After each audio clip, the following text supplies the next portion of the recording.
kita terkait usaha UMKM. Dan di sini kami sedang berada di Depati Coffee bersama ownernya. Boleh kita diskusi sharing, Pak? Oke, boleh Bapak perkenalkan diri terlebih dahulu, kemudian jenis usaha apa yang sedang Bapak lakukan, kemudian sudah berapa lama sih berdiri usaha ini, dan sampai saat ini udah berapa jumlah karyawan yang Bapak punya? Baik, Assalamualaikum warahmatullahi wabarakatuh. Alhamdulillah bisa bersilaturahmi. Ya, saya Desi Arianto, owner dari Depati Coffee. Kita udah jalanin usaha ini lebih kurang 3 tahun, udah masuk tahun keempat.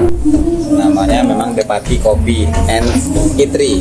Jadi di situ kita memang ada kopi dan ada makanan.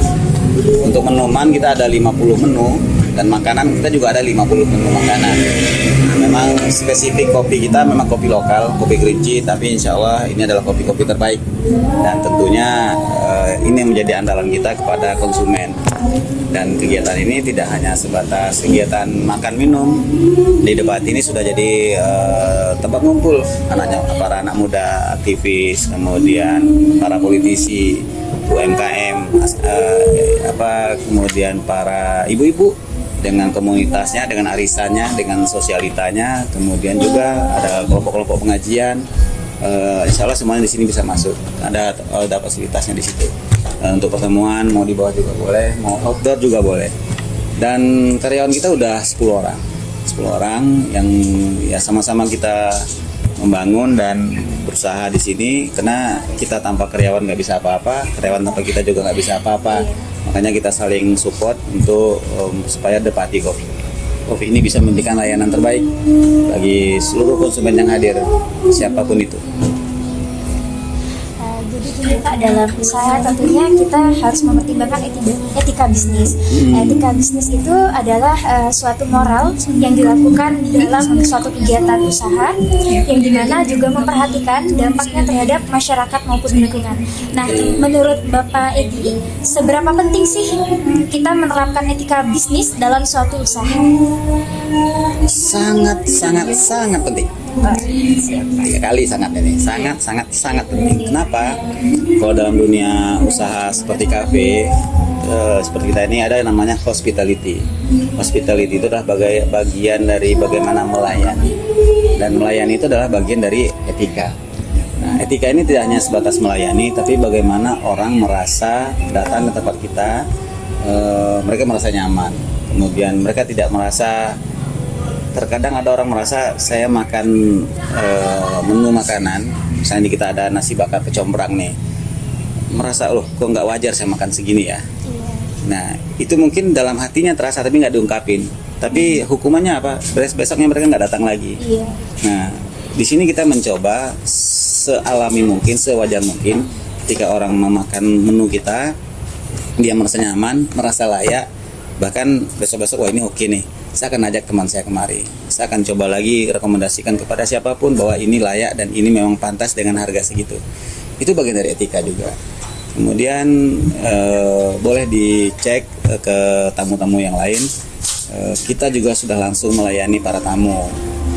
Ya walaupun kita owner, kita sambut tamunya, kita layani, kita hidangkan apa yang mereka minta, kemudian pas balik mereka pamit, kita hantar mereka ke pintu gerbang. Nah, pada posisi seperti itu ternyata para tamu merasa dihargai betul. Bahkan di pintu terakhir, oke Pak, terima kasih, insya Allah kami akan datang lagi. Nah, etika-etika seperti itu menurut kami makanya sangat penting sekali. Karena memang mungkin rasa bisa saja ada kurangnya.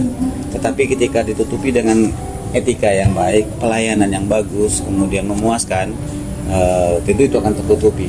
Karena memang tidak ada yang sempurna. Koki pun yang profesional, punya kemampuan luar biasa, itu masih berpotensi untuk masakannya tidak enak. Enak menurut koki mungkin bagi konsumen juga belum tentu enak. Bisa saja lagi bad mood, lagi ada trouble, makan yang enak pas dimakan mungkin tidak enak. Dan situasi-situasi seperti itu juga harus menjadi perhatian kita. Makanya harus ditutupi atau dilengkapi dengan layanan yang beretika tadi. Kemudian cara-cara kita membuat mereka nyaman dan betah, sehingga kalau nggak kesini lagi besok gimana rasanya. Nah, itu yang sedang kita coba dan sudah jalan 3 tahun kita menjalankan itu. Dan mudah-mudahan dengan pola yang kita pakai tadi Depati menjadi beda dengan kafe-kafe yang lain. Baik Pak, terima kasih atas jawabannya. Berarti sangat-sangat penting ya Oh iya, Pak. sangat penting. Kemudian dalam usaha tentunya kita harus memperhatikan kualitas maupun kuantitas dari produk yang kita jalankan. Menurut Bapak, kalau misalnya ada produk yang mungkin dirasa nggak bertahan lama, nah apakah itu mungkin Bapak sampaikan ke konsumen? Kemudian juga bagaimana sih cara pengelolaan sisa dari makanan tersebut? Ya, kita ada istilahnya stock of name, stok, kemudian apa nama barangnya dan berapa lama tahannya. Nah, ada bahan yang memang masuk freezer beku, itu tidak batasan waktunya, mungkin bisa sampai 1 bulan. Ada yang nggak bisa, ada yang 3 hari. Sistem yang ada di kafe kita ini untuk yang singkat masa tenggatnya, misalnya mie, kita ada menukan mie tek-tek. Iya Pak. Nah, kemudian ada tahu, kita ada menu tahu gejrot. Nah, yang masa tenggatnya singkat-singkat itu kita di waiters kita menyampaikan prioritas. Kak, hari ini kita ready di tahu. Kak, hari ini kita ada mie tek-tek. Nah, ketika mereka memesan kan berarti stok kita berkurang nih. Ketika stok tidak berkurang atau tidak ada orderan atau tidak ada pesanan, itu kita sudah langsung ada peringatan dari dapur, Pak, stok mie kita masih banyak dan cuma bertahan 1 hari lagi. Nah, ketika 1 hari lagi itu enggak juga ada konsumen, kita konsumsi sendiri. Nah, itulah mungkin dimasak, dimakan barengan, tapi tidak menjadi bagian yang dijual lagi. Dan ketika misalnya tidak ada yang memakan, itu tidak kita gunakan atau tidak kita jual. Nah, kita ada di sebelah juga ada ternak ayam, ternak entok, ternak itik. Kemudian ada juga yang punya kolam. Nah, itu juga siap menampung yang tadi tidak kepake, yang bisa disampaikan ke sana. Wah, berarti pengelolaan yang udah Bapak jalankan sangat baik ya. Kemudian juga tentunya yang sisa itu juga bukan hanya dibuat, tapi juga termanfaatkan untuk kolam ikan tadi. Contohnya yang lain, kita kan buat ada pisang original, ada pisang madu, pisang rebus, kemudian ya itulah yang dari pisang ya. Pisang ini kan kita selalu beli yang mengkal nih. Nah, ketika pisang itu masak, orderan nggak ada, itu biasanya anak-anak dapur itu sudah punya kreativitas sendiri tuh. Kadang dibuatnya godok, digodok-godokin, misalnya bisa ke sesama kita atau kita bonuskan ke tamu. Ini ada godok nih, silakan konsumsi free. Nah, itu jadi nggak ada yang istilahnya menjadi yang mubazir. Nah, kita jadikan godok.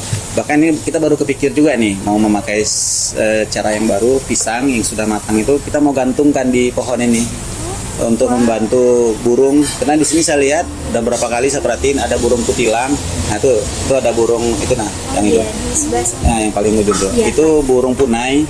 Nah, karena memang pohon-pohon ini mereka memang suka. Nah, rencana kita pisang-pisang nggak pakai ini mau kita gantung biar mereka juga dapat makan dari pisang tadi. Karena memang burung kutilang, burung-burung merbah itu dia suka sekali dengan pisang. Nah, itu sudah ada di perencanaan kita kalau kadung belum jadi godok. Itu.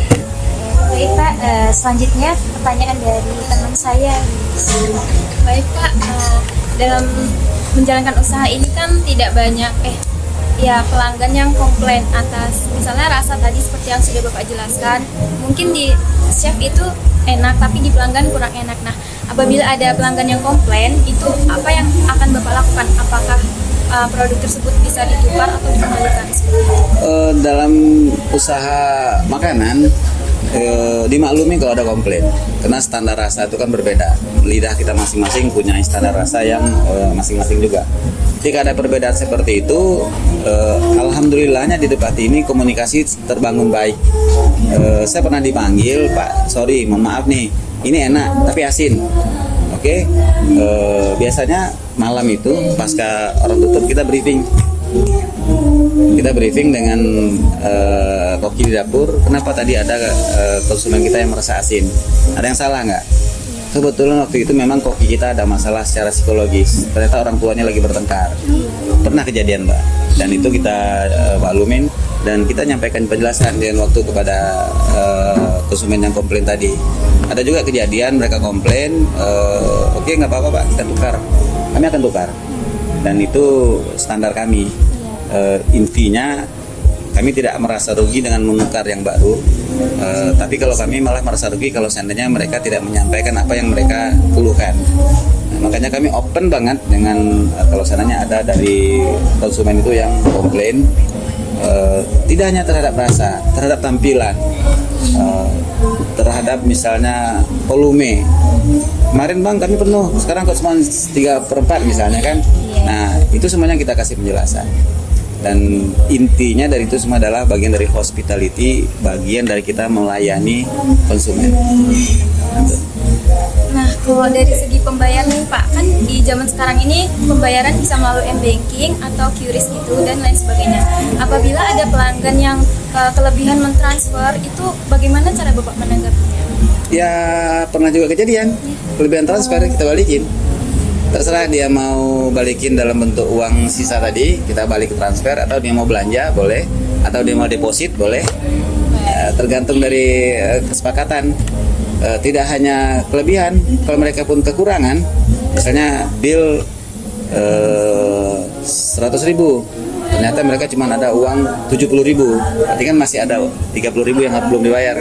Kita masih pada posisi beri toleransi, silakan mau nanti di transfer susulan atau mau bertang berikutnya dia mau bayar. Apalagi mahasiswa, mahasiswa sering buat acara di sini, ya boleh tanya Unja, YIN, Kembari, kemudian Stikes, ini ada ruang meeting tuh. Mereka buat acara sini dan sering juga bercerita bahwa kita budget kita nggak cukup, ya kita masih kasih jeda atau tergantung mereka maunya seperti apa. Itu khusus mahasiswa, kelompok-kelompok pengajian, orang-orang lansia pun sering juga buat acara di sini.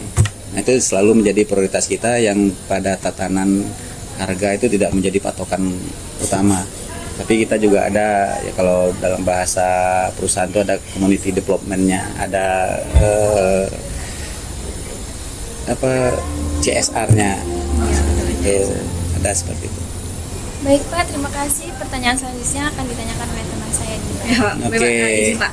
Jadi kalau untuk kesejahteraan karyawan nih Pak, kan pasti ada karyawan yang mungkin ada izin sakit atau ada acara keluarga tiba-tiba kita nggak tahu ya Pak. Nah kalau dari pandangan Bapak gitu, Bapak tuh ada ngasih kesejahteraan sih Pak, nggak sih Pak, kayak toleransi, ngasih izin atau gimana gitu, ada nggak Pak? Ada. Pertama kita berikan hak-hak mereka, satu hak libur. Jadi mungkin kalau instansi pemerintah ataupun perusahaan-perusahaan besar kan waktu liburnya seragam nih, Sabtu Minggu. Nah kita kan pelayanan, jadi nggak bisa tutup. Jadi kita pakai shift dan mereka mengambil jatah libur sesuai dengan harinya masing-masing. Tapi yang penting dalam satu minggu setiap karyawan punya dapat jatah libur 1 kali. Nah, itu satu. Yang kedua, kita memberikan hak mereka untuk makan minum selama jam kerja itu di sini. Nah, jadi mereka tidak dibebani dengan nanti pas makan siang saya harus keluar beli makanan, kan meninggalkan pekerjaan. Nah, kami lebih baik mengambil langkah udah makan minum selama masa kerja shift mereka itu menjadi beban kita, dan itulah yang kita kita anggaplah itu bagian dari ke karyawannya. Nah, terus kalau ada sakit itu kita izin, mereka izin sepanjang mereka memberitahukan. Tidak hanya sakit, ada acara keluarga, dan ada yang menikah, sunatan, kedukaan, segala macam. Sepanjang ada pemberitahuan itu kita kasih izin. Nah, apalagi kalau hal-hal yang sifatnya urgent ya, asal ada pemberitahuan kita kasih izin. Jadi sangat sejahtera ya karyawan di sini pasti Pak. Ya, kalau sejahtera kan relatif, Iya. tapi itu usaha kita. Iya. Karena memang sekarang pertama nyari karyawan susah, jadi karyawan cari kerjaan susah. Nah sepanjang ada interaksi yang baik dan komunikasi yang baik, rasa-rasanya relatif lah bisa saling menjaga itu tadi. Oh, baik Pak, kalau untuk lingkungan nih Pak, mungkin yang Bapak jelasin tadi ada CSR ya Pak, bisa dijelasin lagi nggak sih Pak, atau kayak pengelolaan sampah di sekitar sini gitu Pak, kalau menurut pandangan Bapak itu? Pertama dulu kita buat jaga parkir, kita ambil dari sekitar sini. Ya, siapa yang mau silakan dari tetangga sini, tetangga situ atau anak muda. Bahkan saya pernah tawarkan ke RT, kalau anak muda mau mengelola parkir kita, silakan hasil parkirnya 100% ambil, nggak dari setoran kita. Nah itu kemudian kita dulu pernah buat senam setiap Sabtu pagi ya. Nah, Sabtu pagi, jadi orang nggak libur nih, kita buat senam, kita datangkan instruktur senam, sound system dari kita taruh di depan situ. Jadi instruktur senam, siapa yang mau senam silakan gabung. Nah itu bentuk kita juga. Nah kemudian apalagi kalau acara-acara besar di RT, acara peringatan mereka kan minta sumbangan segala macam, kita selalu support ke RT-nya. Lurah mau buat acara segala macam di sini untuk biaya tempat apa segala macam kita free-kan. Itu ya itulah bentuk-bentuk CSR kita. Nggak seperti perusahaan yang harus setiap waktu dalam periode tertentu, tidak. Tapi kita menyesuaikan. Tapi prinsipnya ketika itu menjadi kontribusi, ya itulah bagian yang bisa kita kontribusikan. Keren ya, enak ya, pindah ke sini aja kita pindah sekitar sini. Biar ikut senam. Iya, biar ikut senam ya. Makasih ya Pak. Jawabannya sangat terjawab. Boleh untuk teman saya. Selanjutnya nih Pak, mengenai tentunya di dalam usaha itu kan pasti ada yang namanya pesaing bisnis kan Pak, yang sama kafe gitu. Pernah nggak Bapak mengalami persaingan yang kurang sehat? Dan bagaimana sih cara atau sikap Bapak dalam menghadapi persaingan bisnis tersebut? Dan contohnya nih, ada yang curang atau menyebarkan informasi yang nggak bagus mengenai kafe Bapak? Ya kemungkinan itu ada aja. Cuman kita fokus ke kitanya. Apa pesaing kita yang lain sebenarnya kita nggak urus. Ya, karena memang kita lebih fokus ke kitanya dan kita selalu positive thinking. Kalau dilihat Mbak boleh cek dari Simpang Karya tahu ya? Iya. Yang di kantor kehutanan itu sampai kemari kafe kita ini adalah kafe yang ke-11. Banyak kafe sebelum ke kita ini banyak kafe sebenarnya. Nah, itu sudah menjadi sebuah persaingan yang sangat ketat di para pemain kopi ini. Tetapi kita masih optimis bahwa apa yang membuat orang datang kemari itu yang harus kita sajikan. Nah, dan kita kafe paling ujung. Iya. Kafe paling ujung nih, setelah kita nggak ada lagi kafe. Mau ke sana atau mau ke situ nggak ada lagi. Nah, jadi kita masih optimis dengan kekhasan kita, dengan spesifik yang kita punya, dengan hospitality yang kita berikan, kemudian dengan ya daya tarik lain yang membuat orang ya kalau nggak ketepati gimana rasanya, atau kalau belum kedapati belum ngopi misalnya gitu. Nah itu bagian dari kita juga. Jadi persaingan bisnis silahkan saja, dan kami tidak menganggap yang lain-lain itu sebagai pesaing. Kita mencoba memberikan yang terbaik, dan dari hasil yang kita berikan itu silahkan orang memberikan penilaian. Tapi kami tidak pernah menjelekkan orang lain, menjatuhkan orang lain, atau memberikan isu-isu seperti yang disampaikan tadi. Nah karena kita beranggapan ya usaha kita yang jalankan. Gimana bisa didatangi orang, kita yang pilih caranya.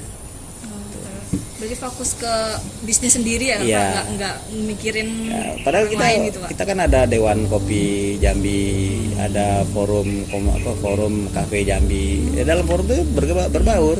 Tapi terkait dengan bagaimana kita menjual produk-produk andalan kita, bagaimana konsumen bisa balik lagi, itu kan trik masing-masing, skema masing-masing gitu. Selanjutnya nih, pernah nggak Bapak bekerja sama atau menjalin hubungan baik dengan para pesaing bisnis? Misalnya tuh saling tukar informasi kan, kan banyak yang juga membuka usaha kafe. Tentunya kita juga mau nyamain harga gitu, nah nggak misalnya jual nggak ketinggian, jual harga nggak kerendahan juga, nyamain harga pasar gitu. Pernah Jadi nggak? uniknya kafe itu Mbak, kafe ini sama dengan jasa, nggak ada patokan. Bisa kita jual mahal, tapi orang puas, orang nggak lihat mahalnya. Bisa kita jual murah, tapi orang nggak puas, orang mengharapkan murah juga nggak puas. Jadi itu indikatornya sangat-sangat subjektif. Jadi sebenarnya tergantung kita sih.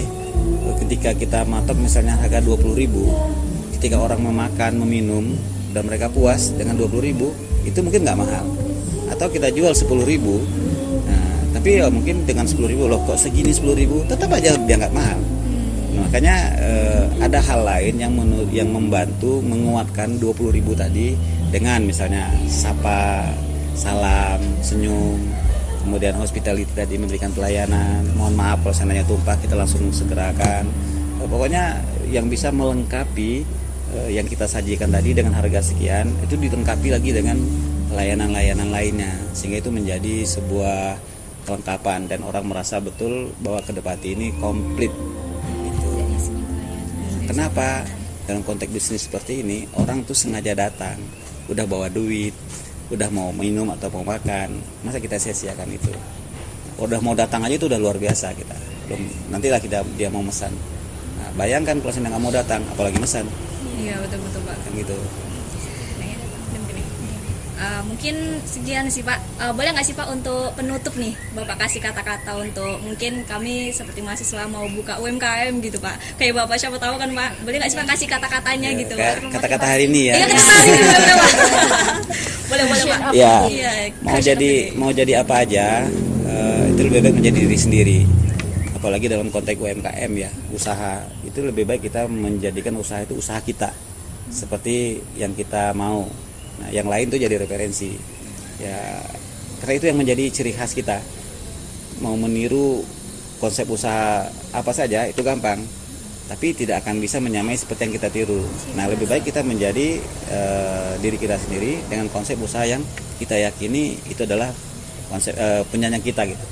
Nah, kalau franchise, pernah dengar franchise? Iya, Banyak ya, McD, KFC. espresso, apa tuh kafe besar kan banyak tuh. Nah itu kan semuanya franchise, standarnya baku, jelas gitu. Dan itu nggak gampang. Yang penting ada modal, franchise, bayar apa namanya itu, pokoknya kita bayar lisensi, udah jalan. Tapi kalau yang seperti ini kan kekhasan, kekhususan dan yang menjadi ciri khas sendiri, itulah yang membedakan kafe kita dengan yang lainnya. Kafe Bapak ini unik di antara kafe-kafe yang tadi Bapak sebutkan di daerah Kelana ya. Karena dari awal kami masuk pun kami lihat kafenya ini temanya alam ya Pak. Bahkan di sini pun sekitar berbaur gitu dengan alam. Tema estetiknya pun khas alam. Itu gimana konsepnya Pak? Ya memang kita kan di tengah kota sebenarnya. Kalau misalnya posisi kita di tepi danau, posisi kita di tepi sungai, posisi kita di gunung, kan ada view. Ada yang membuat daya tarik sehingga kafenya itu jadi nomor 2. Tinggal menikmati alam. Nah di sini kan enggak.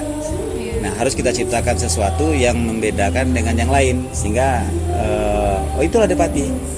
Nah orang banyak nggak yakin di dalamnya ada kafe karena memang di dalamnya nggak kelihatan, dari luar nggak kelihatan karena sudah dilindungi oleh pohon-pohon. Tetapi kalau mau setelah masuk ke Depati, ya inilah uniknya Depati.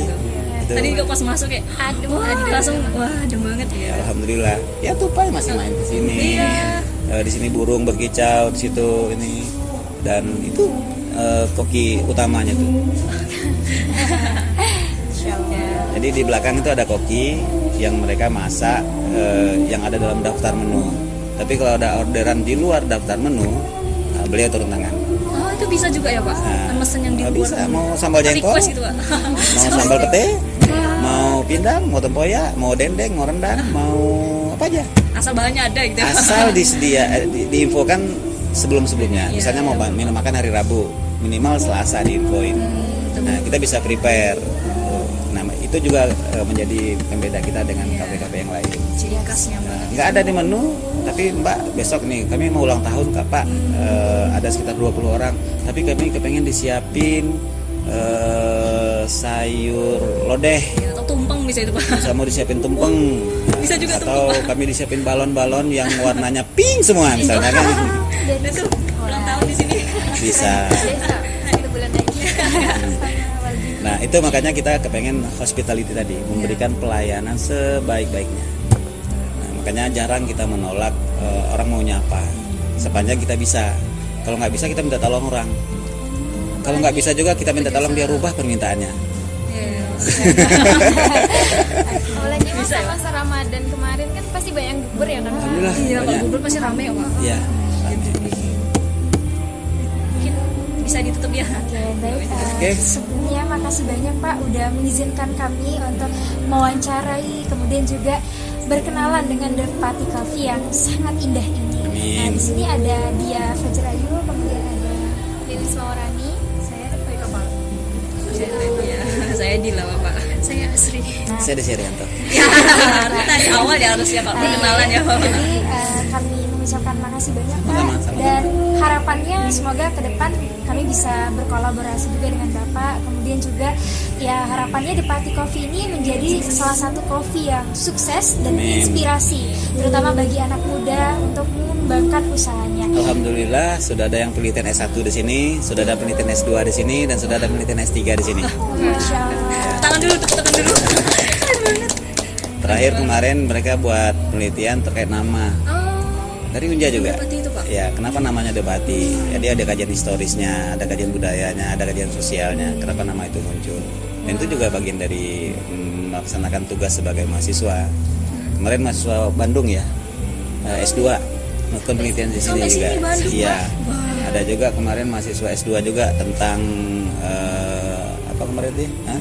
Lingkungan ya, tentang lingkungan. Karena dia teknik lingkungan. Ada. Soalnya ini Alhamdulillah. banyak pohon keren banget, Pak. Tadi Iya. pas saya nggak tahu ternyata di atas tuh ada, pas tadi naik lihat tuh pohon-pohon semua keren. Adem. Alhamdulillah Pak Ganjar Pranowo pernah kemari, Sandiaga Uno pernah kemari, pejabat-pejabat provinsi apalagi ya, Pak Maulana itu dia suka teh bunga telang tuh, menu utama kita itu nongkrong di situ kadang di dalam. Pak Gubernur, Pak Wakil Gubernur, Pak Ketua DPR, pimpinan partai politik, tokoh-tokoh apalagi anak-anak muda yang ya kalau ABG sih jarang kemari karena nggak dapat yang dedem nggak ada di sini. Kalau di sini kan yang kalem-kalem gitu ya, Pak. Tapi kalau mahasiswa apalagi yang melaksanakan tugas akhir itu biasanya udah booking nih di meja di sini. Nah, itu bekerja dengan fasilitas wifi free. Oh ya. Nah, Itu yang paling penting, Pak. ada juga fasilitas tuh kalau mau meeting. Kita sering mendapat kawan-kawan Pernah, Pak. mahasiswa itu pernah ya. Iya. Nah, Di situ ada meeting. ya kita mahasiswa, ya mahasiswa lah terutama anak-anak muda, aktivis itu dari kita fasilitasnya free. Infocus sound system Oh, Infokus juga ada, Bapak. ada. Nah, kita free. Misalnya Mbak besok ini mau presentasi misalnya kan Iya. menyiapin bahan presentasi, Pak kami mau pakai Derpati untuk penyiapan presentasi untuk hasil tugas akhir kami. Nah, tapi kami butuh Infocus, kami butuh sound system, kita siapin. Yang penting booking dulu ya, Pak.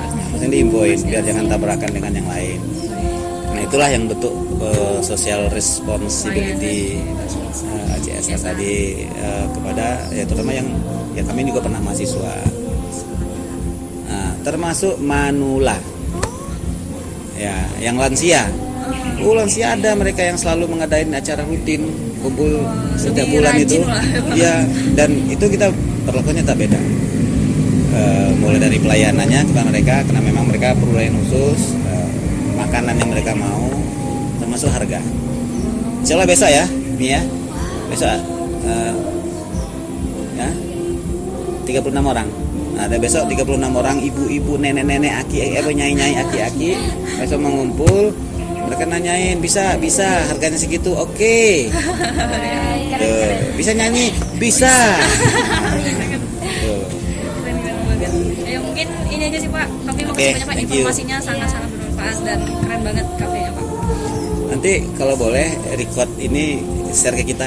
Nanti kami post di YouTube, Pak, kalau boleh. Nanti kami share dulu ke Bapak biar Ya, nanti. maksudnya share ke kita biar kita juga. Kami kan juga punya medsos. Udah buka IG-nya Derpati? Sudah Pak. Udah ya. Nah, udah.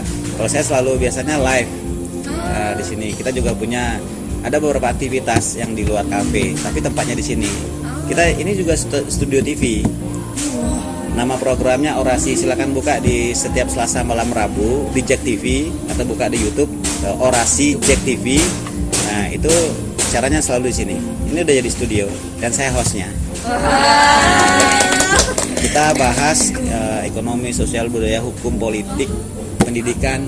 Kemarin kita bahas tentang macam gimana penerimaan siswa baru Siswa baru PDB. tahun ini. Nah, pas orang lebaran kita bahas masalah musim besok ini kan untuk persiapan sapi yang dikorbankan, yang akan jadi korban, gimana kesehatannya. Kita undang dari dinas peternakan. Bicaranya di sini. Bagian dari edukasi kepada masyarakat, kemudian penyampaian informasi kepada masyarakat tentang keberangkatan haji misalnya, apa aja yang sedang berkembang menjadi isu viral, itu langsung kita bahas. Nah, kemudian ada juga yang terakhir ini baru Depati Coffee and Therapy. Nah, kita juga ada untuk kesehatan. Kita ada komunitas sehat. Setiap Selasa sore itu banyak tuh orang-orang yang sakit, orang-orang yang banyak keluhan. Kita kumpul di sini, kadang di lantai atas, kadang di lantai 2 untuk Sabtu sore habis asar itu terapi. Nah, dan hari-hari biasa boleh juga, kita ada juga alat, nanti bisa standby, kita bantu orang-orang yang punya keluhan apa aja, jantung, paru, ginjal, kolesterol, gula darah, asam urat, termasuk buntu kantong. Kalau itu nih saya mau daftar Pak kalau itu. Bisa. Saya mahasiswa. Dan itu sudah jadi rutinitas yang setiap hari kita lakukan. Dan itulah bagian dari hospitality tadi. Program CSR-nya juga banyak ya Pak, nyata banyak. Insya Allah. Dan itu tidak kita skemakan harus, enggak. Tapi kita menyesuaikan. Ya ada adik-adik SMP mau tamat, Pak kami mau berfoto misalnya kan dengan tema ala cowboy. Masuk kan? Ya udah silakan pakai. Sampai seperti itu. Bahkan ada juga yang prewed. Ya perawat juga di sini. Boleh, sama boleh. Perawatnya bagus sih di sini. Dan sebagian sudah ada mulai menawarkan untuk intimate party. Cuman intimate wedding party itu kan kompleks. Iya, betul. Tapi kita belum berani menerima orderan itu. Ya mereka sudah 300-an orang sebenarnya layak aku di sini. Cuman kita kan juga punya tamu-tamu konvensional, tamu-tamu itu mereka udah datang, udah niat jauh-jauh, ternyata nggak bisa hadir gara-gara ada itu tadi. Makanya sampai ini, tapi permintaan itu udah banyak. Karena tempatnya tadi nih, ya ini pentas kecil, ini bisa jadi pelaminan di sini. Iya. Ya kan? Boleh nikah di sini. Nah, itu mungkin. Boleh kalau seandainya ada yang kurang ya by phone aja. Dan itu mungkin kami harap kalau boleh di-share setidak-tidaknya jadi dokumen kita. Di dan nomor Ada Pak. nomor saya ada. Nomor kakak, ibu. Itu mantan tuh. Mantan saya dulu. Mantan pacar dulu. Iya. Sekarang sudah jadi istri. Kirain agak-agak shock ya kan mantan. Betul apa paling betul. Mantan pacar. Iya benar sih. Alhamdulillah kami punya anak 3, semuanya laki-laki. Itu udah ada yang kuliah atau masih sekolah? November kemarin udah wisuda di London School Public Relations, SPR. Dia ilmu komunikasi. Ini sekarang lagi di Jakarta persiapan S2 di UI. Dia mau ngambil tes TOEFL karena UI minta TOEFL-nya 550 poinnya. Kemarin udah 2 kali tes, 532, 537, sedikit lagi menuju 550. Tapi kejar terus nak, dia usaha terus. Besok ya pulangnya ya. Besok pulang. Yang kedua lagi kuliah di Jogja, Universitas Islam Indonesia di Polda Sudut semester 2. Yang nomor 3 ini baru tamat SMP, mau masuk SMA. Semuanya saya larang pakai jilbab. Kalau katanya ganteng-ganteng Pak, anaknya boleh Pak. Ada lihat di SW Ibu kan? Ya. Kita pamerin ya. Ini paling cantik sendiri nih. Betul Pak. Nggak ada saingan yang pokoknya. Tak ada saingan Ibu. Itulah. Itu kakak nih. Kan yang dikontak kan kakak ya. Iya. Nah itulah dalam etika. Sebenarnya bisa aja kami duduk berdua sini. Man kakak nyuruh abang aja yang juga aja. Keren banget. Semester berapa ini?